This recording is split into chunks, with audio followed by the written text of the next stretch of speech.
అండి. ఇవాళ చుక్కకూర పచ్చడి చేస్తున్నా. దీనికి కాడలతో తెంపుకోవాలి. ఫస్ట్ ఇదిగోండి ఇట్లా తెంపుకోవాలండి.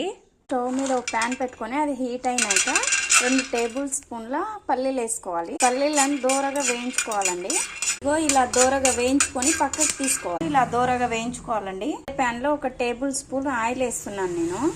ఆయిల్ హీట్ అయినాక కొద్దిగా జీలకర్ర వేసుకోవాలి, కొద్దిగా ఆవాలు, శనగపప్పు, కొద్దిగా మినప్పప్పు వేసుకోవాలండి. దోరగా ఫ్రై చేసుకో. ఒక ఉల్లిపాయ కట్ చేసుకొని ఇలా వేసుకోవాలండి. ఉల్లిపాయ కొద్దిగా ఫ్రై చేసుకోవాలి. ఫ్రై అయినాక ఇందులో 4-5 పచ్చిమిర్చి వేసుకోవాలండి. చేసుకొని 1 మినిట్ ఫ్రై చేసుకోవాలండి, వేయించుకోవాలి. ఉల్లిపాయలు కచ్చపచ్చ దంచుకొని ఇలా వేసుకోవాలండి. కొద్దిగా ఫ్రై అవ్వనివ్వాలి.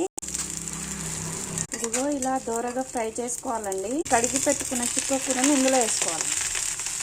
దీన్ని కూడా ఫ్రై చేసుకోవాలి. ఇదిగోండి ఇలా ఫ్రై చేసుకోవాలి, మగ్గనివ్వాలి బాగా దీన్ని. ఇదిగోండి దీన్ని బాగా ఇలా కలపాలి. కలిపితే మగ్గుతుంది. ఇది ఇలా కలుపుతూ ఉండాలండి. చూడండి ఆల్మోస్ట్ మగ్గిపోయింది. ఇది ఇంకొద్దిసేపు మగ్గనిస్తే అయిపోతుందండి. ఇదిగోండి ఇలా మగ్గిన తర్వాత స్టవ్ ఆఫ్ చేసుకోవాలి.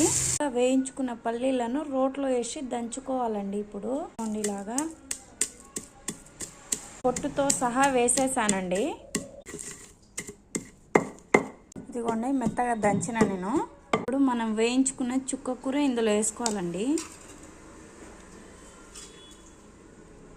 నాకు పులుపు అంటే కొద్దిగా ఇష్టం అండి, అందుకనే నేను కొద్దిగా చింతపండు కడిగి ఇందులో వేసేస్తున్నాను. కొద్దిగా ఉప్పు వేస్తున్నానండి రుచికి సరిపడా. ఇక పసుపు వేస్తున్నా. రుబ్బుకోవాలండి మెత్తగా. ఇదిగోండి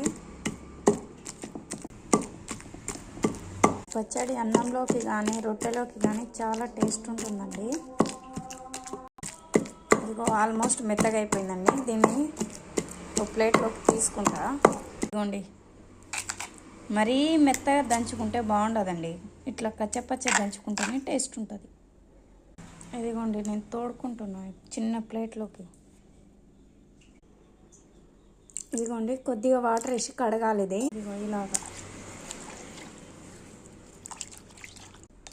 ఇదిగో ఈ వాటర్ ఇందులో పోసేస్తున్నాను చిన్న ప్లేట్లోకి. ఇదిగోండి దీన్ని బాగా కలుపుకోవాలి. ఇప్పుడు ఇదిగోండి ఇలా మిక్స్ చేసుకోవాలి.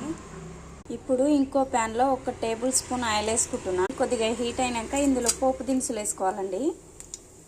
ఎండుమిర్చి, ఓ రెబ్బ కరివేపాకు. ఇదిగో ఇలా దంచుకున్న పచ్చడి ఇందులో వేసుకోవాలండి. దంచిన పచ్చడి ఇందులో వేసుకొని